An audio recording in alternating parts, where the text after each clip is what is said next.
got one that can see. Here is your African true story. Ethiopia.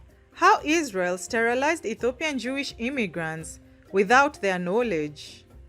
Israel is believed to have been giving Ethiopian Jewish immigrants birth control injections, often without their knowledge or consent, over the years. After 5 years of denial, Israel government officials finally admitted to targeting Ethiopian Jewish immigrant women with long-acting contraceptive injections without their consent. Most of the women were either coerced into accepting the Depo-Provera injections while living in Israeli-run transit camps in Ethiopia, or were unaware that the injections produced temporary sterilization. After arrival in Israel, the Ethiopian immigrants still received Depo-Provera in disappropriate numbers in the HMOs providing healthcare services. Nearly 144,000 Ethiopian Jews have moved to Israel under the law of return since the 1980s, but their Jewishness has been questioned by some rabbis who have said that African immigrants threaten Israel's existence as a Jewish and democratic state.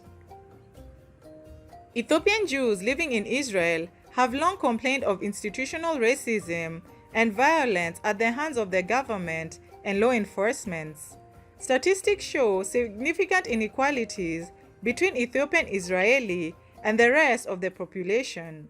Ethiopian soldiers are sent to military prison at a higher rate than other groups and are arrested in civilian life at a higher rate than the general population. In 2017, approximately 4% of Israeli Defense Force soldiers came from the Ethiopian community, yet they accounted for 15.0% of female and 10.78% of male prisoners, according to the Association of Ethiopian Jews. According to a recent report by the government's Anti-Racism Coordinating Unit, the number of complaints of racial discrimination it received doubled in 2019, with 37% of such charges coming from the Ethiopian community. The report also noted that while Ethiopian Jews comprise of 1.7% of the population, the arrest rate stands at 3.7%. Despite being in Israel for more than 3 decades, the vast majority of Ethiopian Jews continue to be marginalized and discriminated. Apart from forceful sterilization, social economic gaps between Ethiopian Israelis and the general population persists despite Israel claiming otherwise. Women's group were first alerted to the widespread use of Depo-Provera in the Ethiopian community when an Israeli woman who runs a daycare center for 120 Ethiopian children in Bnei Brak, a suburb of Tel Aviv, observed that she had received only one new child in the previous 3 years. She approached a local health clinic serving the 55 Ethiopian families in the area and was told by the clinic manager that they had been instructed to administer Depo-Provera injections to the women of childbearing age, though he refused to say who had issued the order. The daycare owner, who interviewed the women, said they had not been told about alternative forms of contraception or about the side effects or given medical follow-ups. The women complained of a wide range of side effects associated with the drug, including headaches, abdominal pain, fatigue, nausea, loss of libido, and general burning sensations. Depo-Provera is also known to decrease bone density, especially among Black women, which can lead to osteoporosis in later life. Doctors are concerned that it is difficult or impossible to help women who experience severe side effects because the drug is in their system for months after it is injected. The contraceptive reputation has also been tarnished by its association with South Africa, where the apartheid government had used it often coercively to limit the fertility of Black women.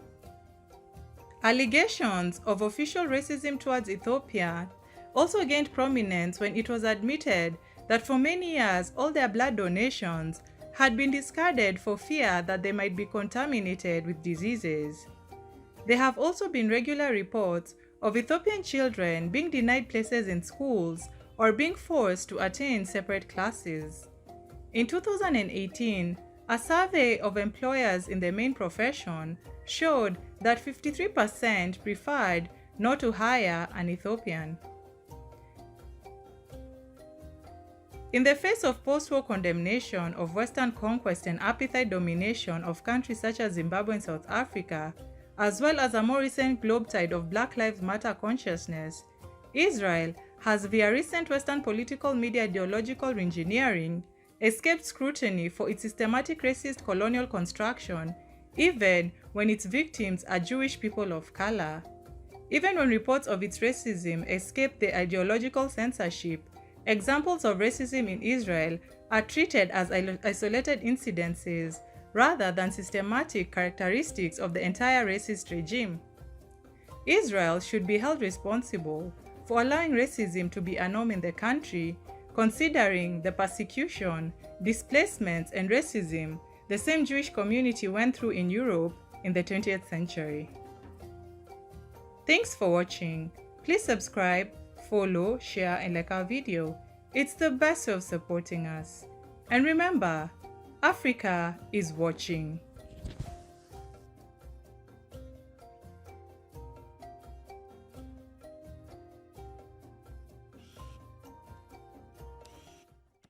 Because he hath set his love upon me, therefore will I deliver him. I will set him on high, because he hath known my name. He shall call upon me, and I will answer him.